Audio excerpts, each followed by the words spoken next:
Hi there, welcome to the Raising Cinephiles Podcast, a show about passing on your love of cinema to the next generation. I'm your host, Jessica Kantor, and I have worked in all facets of the entertainment industry for the last 20 years, and recently became a mom. This week we have an incredible guest, Nicole Eggert. She's an iconic actress, having been on Charles in Charge and then Baywatch, and she's really been working since she was quite young. Now she's producing and creating some incredible work, which we'll learn about. She also has a podcast called Perfectly Twisted, which I highly recommend you check out. A link will be in the show notes. And we learn about how her younger daughter, who is around 11, is watching the same content that her older daughter, now in her mid-20s, was watching when she was that age. There's an interesting symmetry in what they both enjoy. Finally, I apologize for doing this recording with laryngitis, but I wanted to respect Nicole's schedule and, having a toddler in daycare, I'm sure you'll hear me have the sniffles a few more times. Always remember that myself and guests are speaking from experience and not giving parenting advice. Let's go ahead and dive into the episode. Hi, this is Jessica Kantor, and welcome you back to the Raising Cinephiles Podcast. Today I am here with Nicole Eggert, who is the prolific actress. She was working since she was quite young, rose to icon status, and has recently launched an incredible podcast called Perfectly Twisted. Thank you so much for joining me, Nicole. Thank you. And I don't sound half as sexy as you. I'm envious. I guess we should all go outside and scream or scream into our pillow before we do a podcast. Yeah. I like it. I'm into it.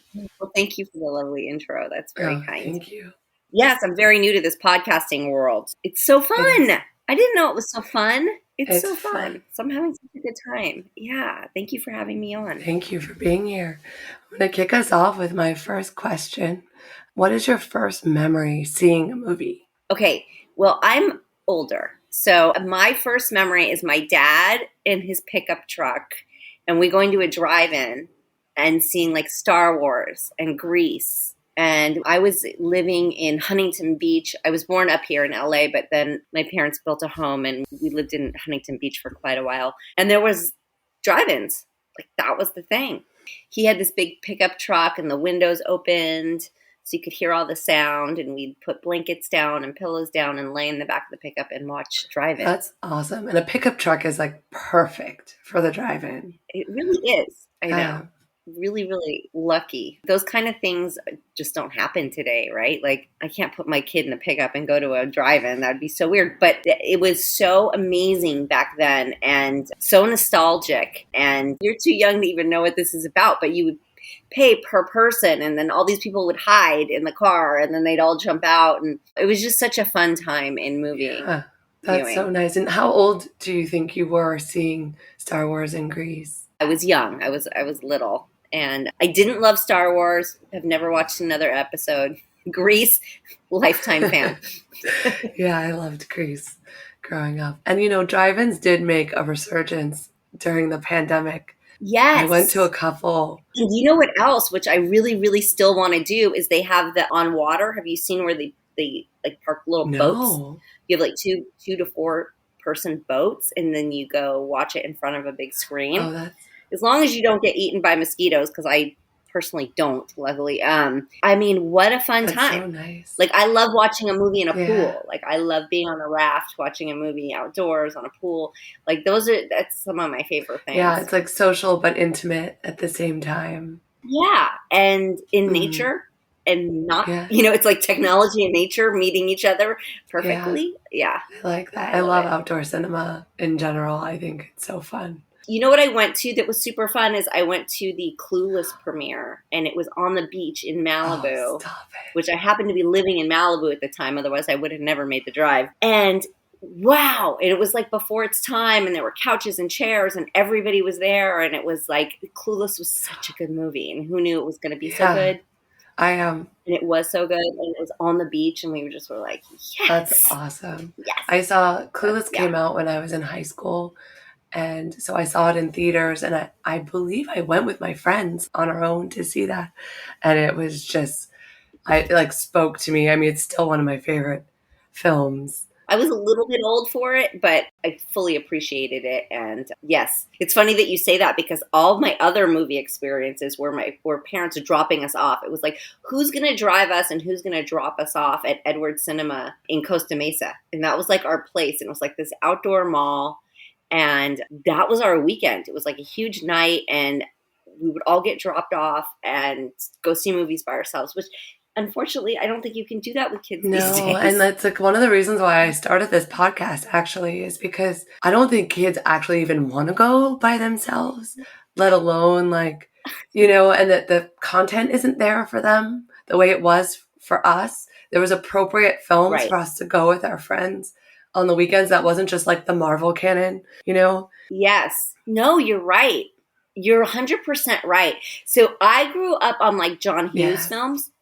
So 16 Candles, Pretty in Pink, Breakfast Club, all of that was like my jam. That was it. We were going to see that. We would reenact it for days, which is so inappropriate now. But like Long Duck Dong was probably one of my first like favorite characters in comedy. And not because of like anything other than he was like a comedic genius. He was so funny in that movie. Yeah, it's so good. His timing was great. It's like just unfortunate that it was a caricature of a culture, like. I know. And yeah, that's such a killer, right? Like, but if you really look at the movies, all of it is like a character of culture, right? So it's making fun of white people too.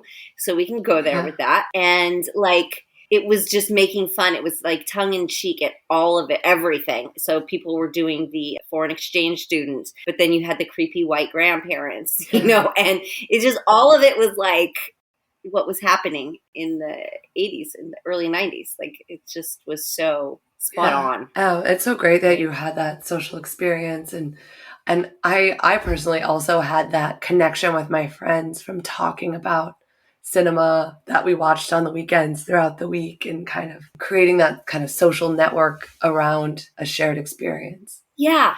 And everybody gets something different out of it, right? So I feel like for our children, yours is younger than my youngest, but they don't have, it's just not as easily accessible. It's just not there. So thank you for your show because we do have to show them. Like I remember introducing my daughter to Spirited Away, who was produced by a friend of mine. And I said, I know this is good. I know this is a good show. I know you're going to love this movie. It's amazing. And, right now they're so caught up in TikTok and the 30 seconds of it all. And there's no like attention span. Yeah. And it's just so unfortunate. So you have to take them back because there's nothing like if they open up the Apple TV or whatever it is, it's not just like readily available for them. You have to walk them there and go, hey, watch this. Check this so out. Many options that like it's easy for them to just go back to YouTube rather than. That's right. The options are overwhelming, right? I recorded with Maggie McKay, who relaunched Vidiots and their new location in Eagle Rock with a theater. And she talks a lot about how creating an event and a space for kids to go and they're coming.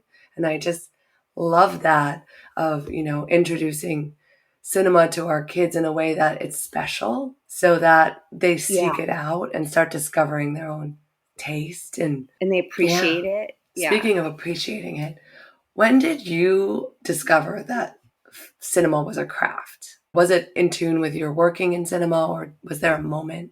I mean, so I can take it back to going in the back of my dad's pickup truck and going to watch a movie that I fell in love with was amazing. So that was like my first okay, this is fantastic. Whatever's happening here is amazing. And then, I started working at 4.5, 5 years old. For then my parents to say, oh, do you want to go see your movie in the theater? And it was like, oh, sure. I guess, but I lived it. But there was something about that to know like all the hard work we put in and we had worked so hard for so many months and then to watch it and watch the finished product. And the finished product isn't always like up to your expectations, right? Like it's not always like the experience is better than the finished product. So there was always that kind of like, what's it going to be? What's it going to be? Yeah. But I don't know, the sound, the smell, the feeling, the vibe. It's just, I'm so glad we're back. I'm so glad we're back. Yeah. And it sounds like you were able to continually suspend disbelief when you went to the movie theaters, even though you had an understanding of how it came together. Yeah, because, when there's a good project, you can get lost in the project, right? You fall into the story and you buy into the story, and you're just like anybody else. I'm as big of a fan, and I fall into good cinema. So I'm not jaded in that respect at all, thank God. No, I can just really appreciate, like, give me a Wes Anderson movie and I will be glued to the screen for hours, as long as he wants to produce stuff, I'll be watching. I was talking about him with a friend last night, that he is such a singular visionary, a Wes Anderson film. Oh yeah, you immediately, the minute the trailer starts, you're like, yes, there's another one. I'm so excited for Asteroid City that's coming out soon. I know. I'm like, I got goosebumps right now. I got goosebumps. I love him. And he's so young, and I'm just like, I want to crawl inside of that brain. No. I just like want to be in that mind. We were talking about how there's that social media app that you can Wes Anderson-fy your images. Oh, what? You can, and we were like, shouldn't he get profit from that? Because that's his mind that you're, make like you're copying. And so we were having a long conversation about like who owns that, because it's not really IP, because it's style, right? Right. But you know what? You bring up an interesting topic because, okay, first of all, A, I hope he is getting some sort of royalty from that. And then B, people have been contacting me about buying my AI likeness, which is a whole thing. I'm already just like digesting AI as a thing, right? I've even used it. I use it. I like it. I get it. I see where it's dangerous. I see where it's appreciated. I see all of it. But then they start saying like, well, buy your own AI likeness. And I'm like, are you kidding? Like, this is something I have to think about. Yeah. Well, the question is like, can you just use me to work? Like, right. Well, no, listen, if I can stay at home in my pajamas and then as long as we get like, final approvals, we're good. But it's kind of like that Black Mirror. I just started, do you watch Black Mirror? First one. Yeah, that first one. And I just was like, I had to turn it off after that. I was like, okay, too much. Too close to home. Yeah. Too realistic. Could very well happen. Yeah. I've been creating in the new media space now for almost a decade. And pre-pandemic, I wrote a short about a woman who goes on an industrial and gets a volumetric capture and doesn't realize that she's becoming the personification of an Alexa or a Siri. And it's like really crazy when you see your imagination becoming true, I know. In this lifetime. And what's so funny too is, so last night I went out and I lost my phone for a quick minute. And we immediately went online and like just canceled and shut everything down, right? And then I found the phone. It's fine. I turned everything back on. And I'm saying to my daughter, I'm like, do you know how lucky you are? That would have been like 15 phone calls to cancel it all, right? Then 15 phone calls to turn it all back on. And then waiting 3 weeks for it to arrive in the mail. So technology is this thing of like, it's everything and it's like the demise all in one big. It's, it has the opportunity to be so good, but just as good, it has the opportunity to be equally as bad. So bad. So bad.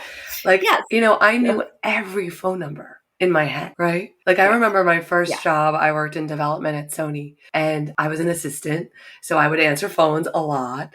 And I knew everybody's phone number. I would just be like, and be able to just, my whole family, my friends, half of the industry, I had it all in my head. And now I'm like, I know 3, like 3 people. If you're lucky, like you're lucky you know 3. I don't. I know my own.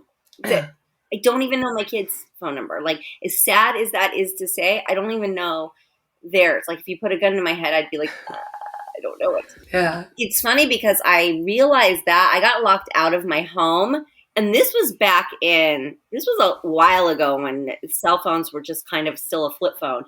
And I remember getting locked out of my house and going to my neighbor and going, I'm locked out. I need to call a locksmith. And she was like, just call one of your family members. I was like, I don't know their phone number.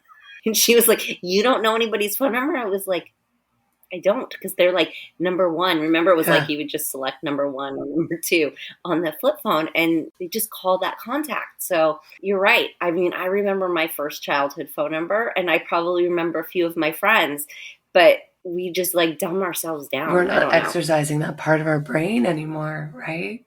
Let's hope we're exercising it in I other know. ways. Like, We're using it in different ways I for hope. sure. But also when I first moved to Los Angeles from New York, it was like the age of Google Maps, but I tried really hard not to use it so I wouldn't get lost if my phone died. Like I wouldn't know how to get home, you know? Yeah. Oh, that's so amazing that you say that. Yeah. I use navigation even when I know exactly where I'm going. Yeah. Like, I have just become dependent on it. I just turn it on because why not? We just have it. And maybe an accident occurs, and so it's going to take me on a detour. Yeah. I use it for traffic data for the most part, but I really try not to look at it. Yeah, no, I don't look at it, but she's loud and clear. Yeah. Whether she's right or wrong, she's loud. So let's get us back to movies. It's so interesting how technology is affecting our viewing patterns. And before I move us on to talking about our kids, let's move into your high school, post-high school years. You were working in the industry. How did that relationship with cinema kind of grow and change as you got older? I mean, I think I'm just like every other person. I don't think it affected it at all, except maybe the appreciation. Maybe the appreciation on another level is there. But like, I remember 9.5 Weeks coming out and being like, oh my God, what am I watching? Yeah. Right? That was so cutting edge. Karate Kid, huge. Like, what are we doing here? This is amazing. This is so inspirational, giving me life. And I just think that it's just weird. Like, you spend so much time making these movies, and then you watch other people's work, and you kind of wonder, like, what went into that? What was that about? But at the end of the day, it's really just you being a viewer, right? And you really just like enjoying and getting lost in the moment of the story. Yeah. And luckily, cinema can do that. It just sucks you and holds you right there. And when they do it right, it's amazing. Magical. And how do you think you developed your personal taste?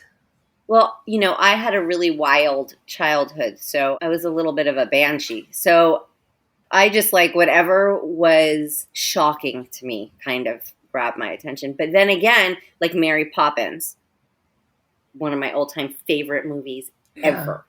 Still will be to this day. And I'm talking the original. So I don't know, because I come from this like European background. My parents were not from America, but yet I was like a product of my environment growing up here in Southern California during the 70s and 80s, which is a little bit wild. It's a little bit of a wild child mentality. And so anything shocking kind of was what grabbed my attention. Do you find in different times in your life that you gravitated towards any specific movies or type of films? I always loved all things like pop culture, like what was ever relating to me and my age. And then I feel like I sort of fell off the radar of it because I just was working so much.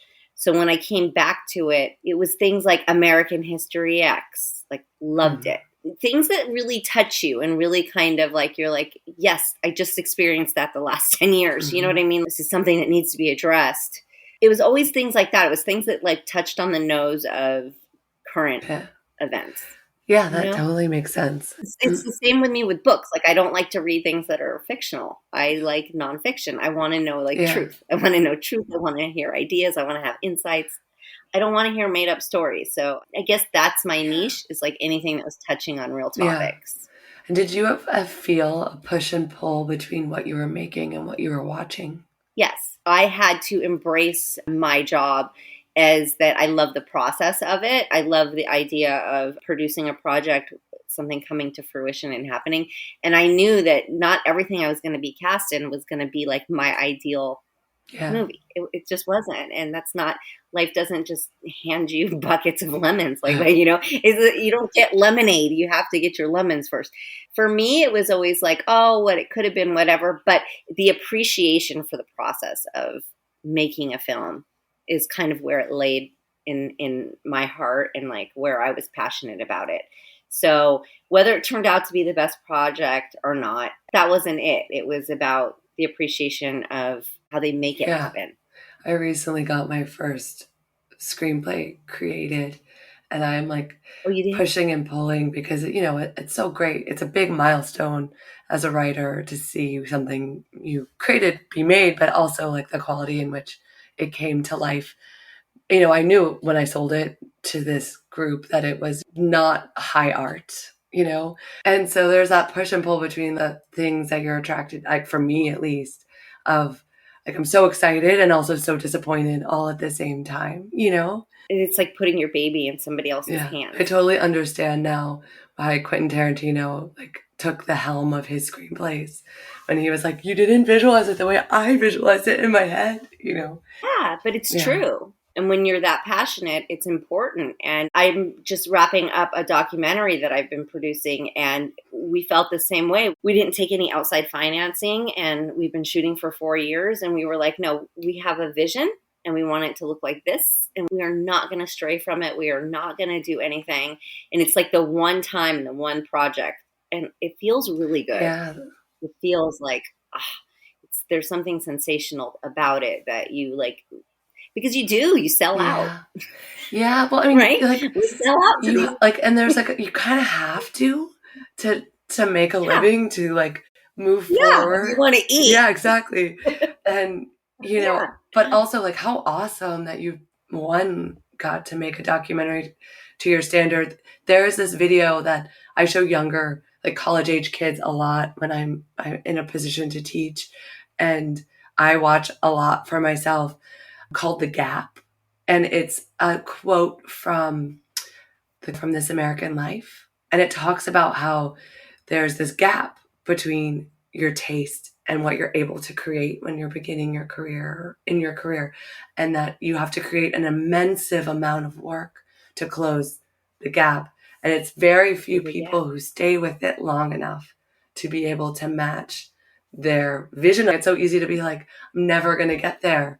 And I don't want to make stuff I'm not proud of because of your ego and all of the voices in your head. But how amazing to be to be at that place where you've created enough work that you are able to kind of sit in it and make something that matches your vision. So congratulations on that. Thank you. You know what? For me, I know a lot of people love cause and effect, right? Or they like end results. I really like the journey. For me, I've found that the happiness is in the journey. When I finish a project and I cash the check, I'm bummed. Everybody else is put it in the bank. And I'm like, I don't want to. I don't want it to be over. I like the journey. I can find my happiness there. With that being said, I also hate the unknown. There is something with the journey because that's where it's at, right? It's not the beginning and the end. It's the journey. That's why I love writing and rewriting and editing and just being in the story for a long time. Such a talent. It's I don't know if I'm talented at it, but I certainly enjoy it. Well, you must be. I sold something. But I just finished my first novel, and I'm so excited to dive back in and edit and get it into a second draft. Do you drive yourself crazy with that? Do you for me, I feel like I'd be awake at night, rewriting. So I had to get it out, the beginning to the end, the character arc and journey. I needed to get the whole story out. So I gave myself permission for it to just be bad so I could get the whole story out. And now I'm excited to go in and I see where there's areas for the characters that need more or amping or some additional kind of moments and scenes for them. And that same with screenwriting is I have a story and an itch and I need to get the whole thing out. So I call it my vomit draft. And then I let go of perfection for that moment and then kind of just keep going back until I find it. And sometimes it's completely rewriting it. Sometimes it's just tweaking, but that's how I approach it. I love that concept. It reminds me, so I used to take acting class from this woman named Leslie Kahn, who's super amazing. And one of her first exercises would always be dare to suck. That's great.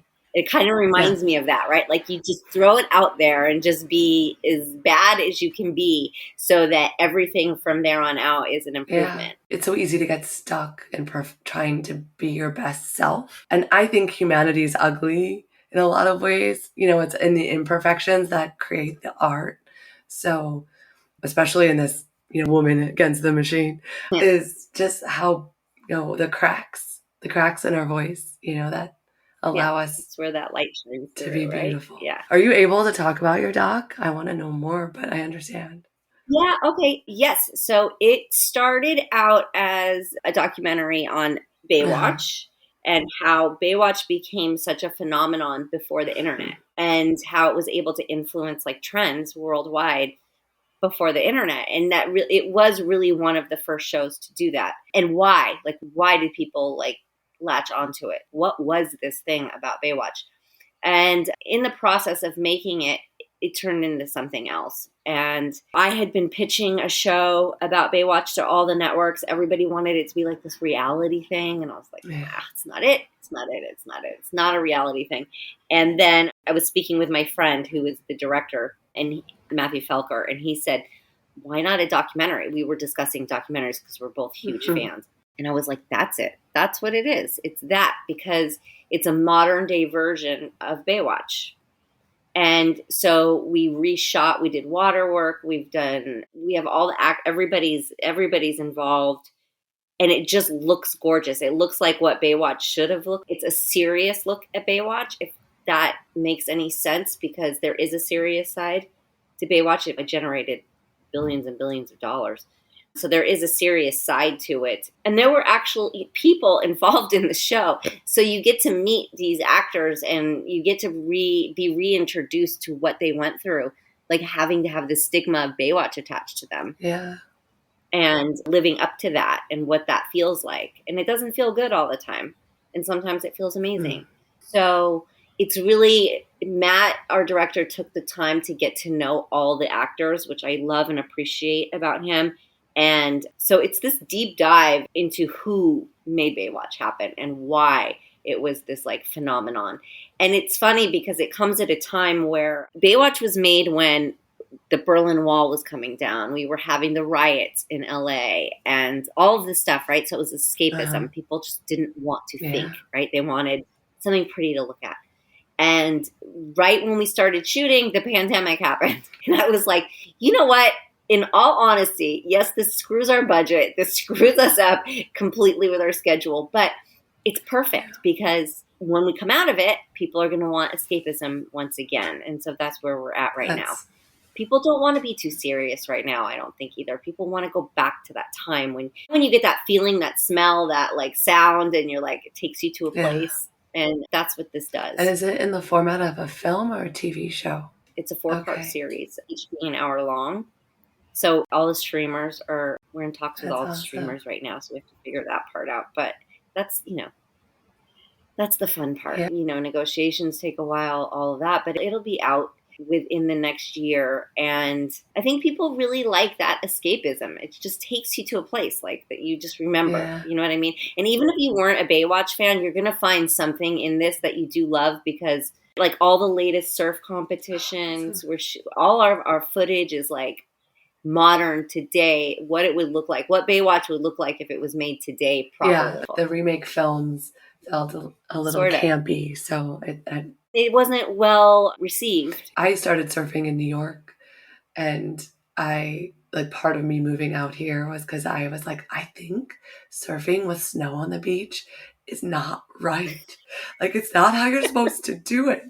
So I really fell in love with the culture, the beach culture, and how in the water, everyone is the same. It's a classless. And I love women in the water because we sprinkle fairy dust and anti-anger. There's like a zen. It's a zen place, right? It's not to be corny or cheesy, but it is. It just really is. Yeah. So Kelly Slater sat down with us for some extensive interviews, and it's hard to pin him down. But I think like he always was embarrassed that he was part of Baywatch because, all of his surfing buddies, and these are athletes, these are big athletes all over the world, are making fun of him. And I think he's finally at a place where he can look back and it wasn't all that bad. Like, it wasn't so bad. And it was kind of funny. And then we have footage of like now and what it should have looked like on the show. Yeah, that's awesome. I'm a big fan of his. He's like an ageless, amazing Yeah. athlete. He really brought the sport into Middle America in a way that He really did. it wouldn't have happened. He really did. And he doesn't age. And although with his age, I do see him growing like spiritually and intellectually and all of that. And it's so fun to watch. Like, it's so fun to watch people start somewhere and blossom into this force of nature, because he is. And I think like surf cinema is its own genre that's pretty amazing. And when I first started surfing, I had guy friends really that would take me out, and they made me watch all the 70s films about surf culture so I would understand how to behave in the water properly and the etiquette, all of that. And I'm so thankful they introduced me like to Endless Summer and to some of those classic films. And I definitely like that. During the pandemic, I actually rewatched Baywatch from the beginning. Oh, you did? Because I was pregnant in like the end of the pandemic. I was trying to get pregnant kind of through it. So I was on all of these hormones, and I wasn't as comfortable getting in the water after getting pregnant because I didn't want to risk anything. So I was like, anything to be vicariously back on the beach and in the water, you know. Oh my God, that's amazing. So yeah, I went back through some of the early episodes. It was really fun to do that. And I was thinking about how I wrote a series that I haven't really pitched much yet about a surf camp, because I did a surf camp in Bali when I was needing a break from my job at Sundance. And it like really changed me and how international it was. I was the only American really in the camp. And that's amazing. That sounds so fantastic. Awesome. Sometimes I just need to get away from American culture. We all do. We all do. It's funny that you say a surf camp. I used to be a Girl Scout troop leader. Yes, I was. But I took the troop to right at the border of Tijuana and California, and we camped on the sand. And in the morning they had surf lessons, and then we come back and like sleep in the tents. And I'll take that camping over like going to the mountains any day. Like, it was bliss. Like, it was, honestly, I woke up, I was like, this is heaven. I'm in heaven. I could live like this. The view, right? Like, who cares what you're living in? The view is what it's all about. So surf camp. And I'm about to put my daughter into one. Really? Well. So this is a good time to transition into your kiddos. How many kids do you have? I only have two. I have two girls. One is 25 and one is 11. Yeah, only two. I mean, that's not only. One is a lot. Yeah, there's this like entire lifespan between them. So it's like they've both been raised as single children, it feels like, because everybody goes, oh, wow, you sure waited. And I'm like, yeah, well, you don't always plan everything. Right. Sometimes things happen. But also, like, parenting is so different, like, from 25 years ago to now. Well, you know what it is? And then part of it, like, isn't. So my first one, it was like Pokemon, My Little Ponies, Miley Cyrus, Hillary Duff. And my little one is exactly the same. I'm like, wait a minute. We still have My Little Ponies in the garage. We still have Pokemon. We still have all this stuff. And what was old is new again. And I swear to God, they're living the same exact childhood in different like eras. But it's the same shows. It's the same thing. She loves Hannah Montana. She loves Zoe 101. And she watches it. Anytime she's got the TV on, it's some old show that my oldest used to watch. And then they talk about it. And I'm like, this is weird. Like, interesting. To relive that. That's really interesting. Is she not connecting with what's out for her right now?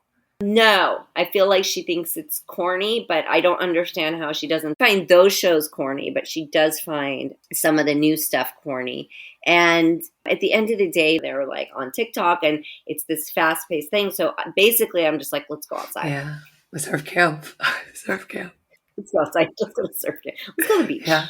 Have you taken, the movies that were in theater, like I would say 10, 15 years ago, I think were better than what's in theaters now.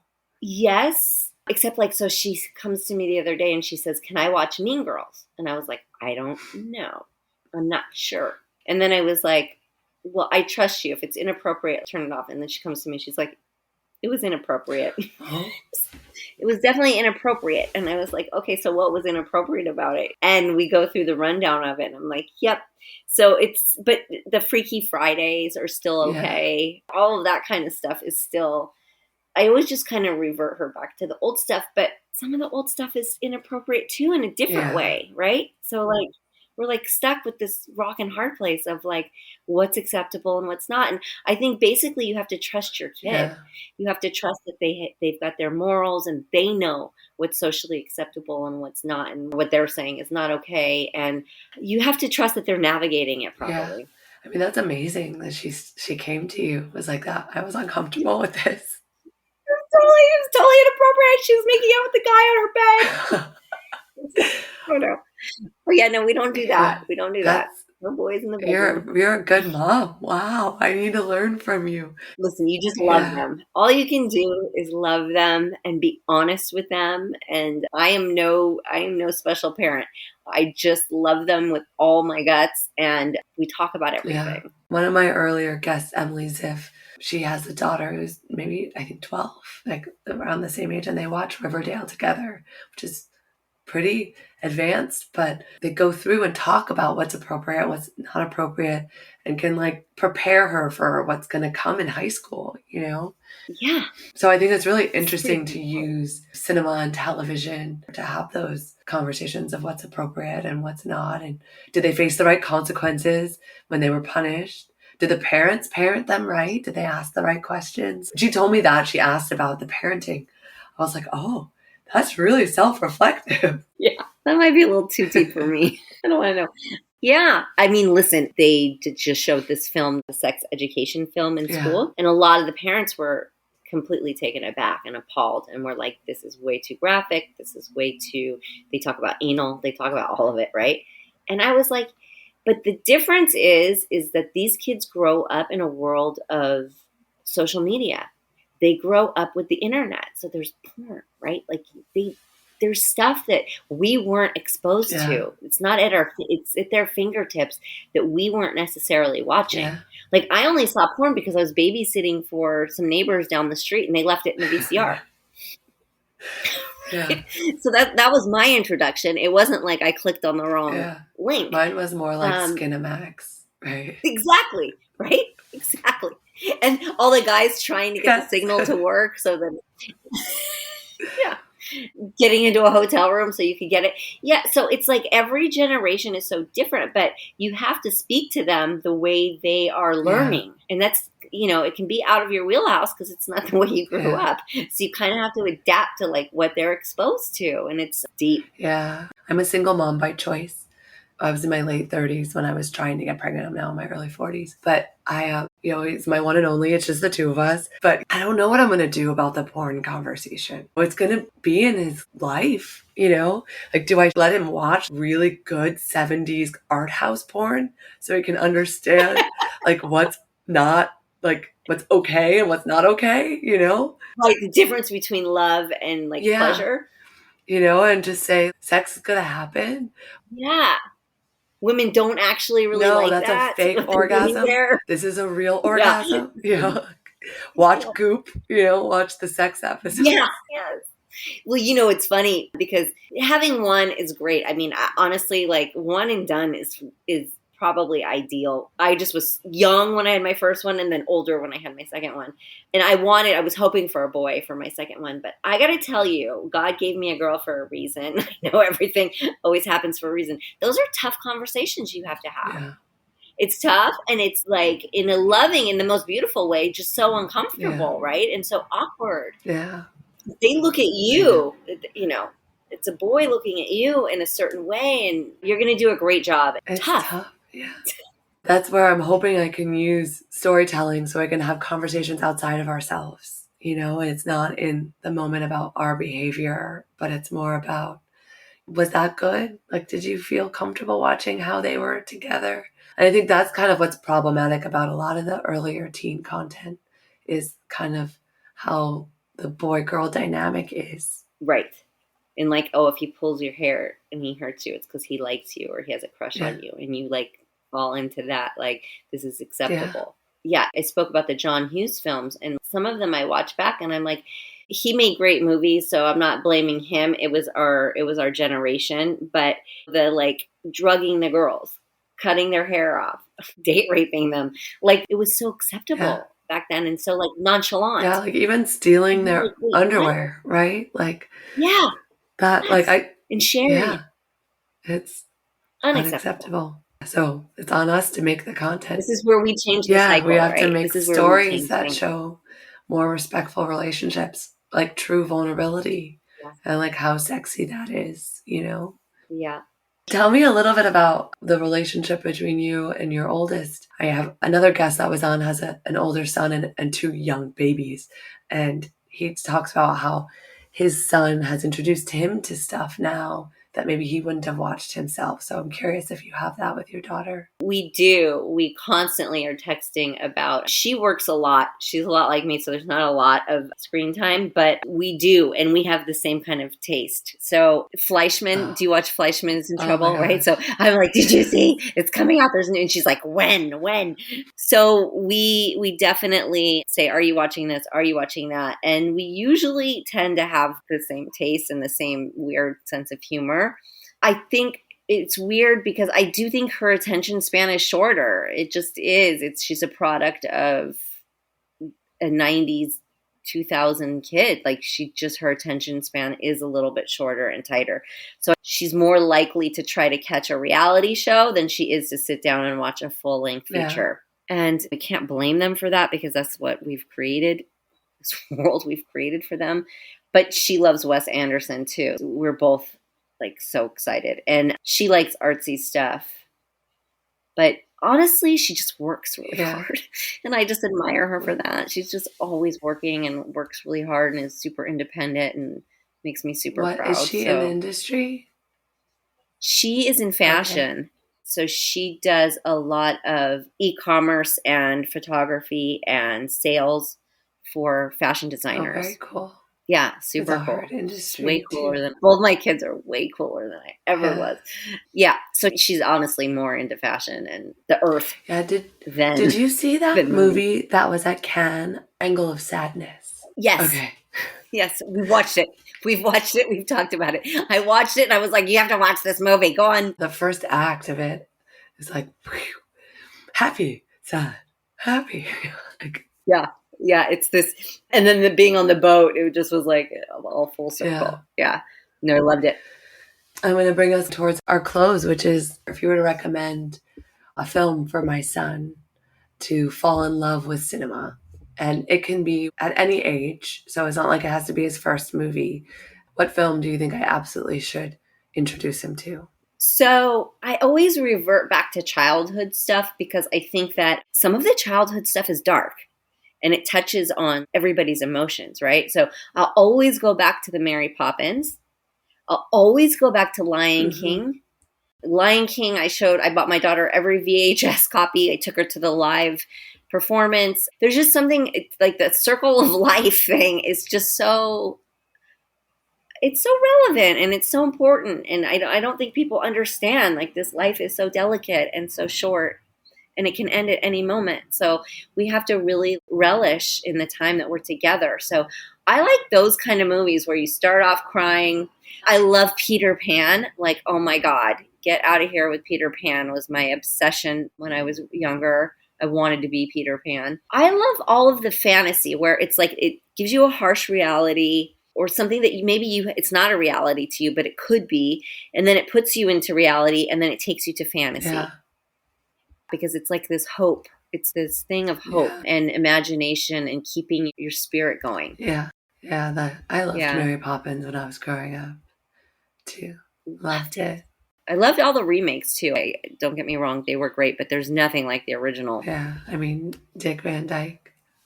So tap dancing and making music. I love I used to watch the Dick Van Dyke Show as a kid. Like what kid? I used to watch Mary Tyler Moore, Dick Van Dyke. I loved all of that. Like, that cool old school clean energy and clean comedy and like talent. Like they were really talented, you know? Yeah. Like they really cared about their craft. Yeah. They really did. And they were probably all in school and probably like always honing their craft. Yeah, it's a different generation. It's a different vibe. Yeah. I do think the kids are pretty craftful now. They care, even though they show it in weird ways. Yeah, I think it's just different ways, right? I think, yeah, they're impressive. I really love the new generation of kids growing up right now. I'm really impressed with them. I praise them and I encourage them because they're so much better. They're just better and they're better humans. And I have faith in it. I have faith that there's going to be change. Yeah, I think that like plastic culture is kind of gone. It's gone, right? Whereas like today, it's okay to have a mental health issue. It's okay to show that you're upset or sad and have the whole rainbow of feelings. Yes. And it's welcomed. Yeah. And that's what's beautiful. Yeah. I know I saw this thing and it's so corny and cheesy, but it's so true. It says people don't fake depression, they fake happiness. Yeah. Right. And it really hit me because I was like, because that's it. That's where it's at, is that people are faking this like happiness when really things suck sometimes. Yeah. And like if you can acknowledge the suck, it actually passes. Well, this is such a beautiful conversation. Thank you. So nice meeting you. I'm so glad. Yeah. Thank you for taking the time to meet, and so wonderful. If you enjoyed the conversation, please don't forget to like and subscribe. New episodes release every Wednesday. And leave a comment and let me know which movie you think I should show my son. Until next time, take care.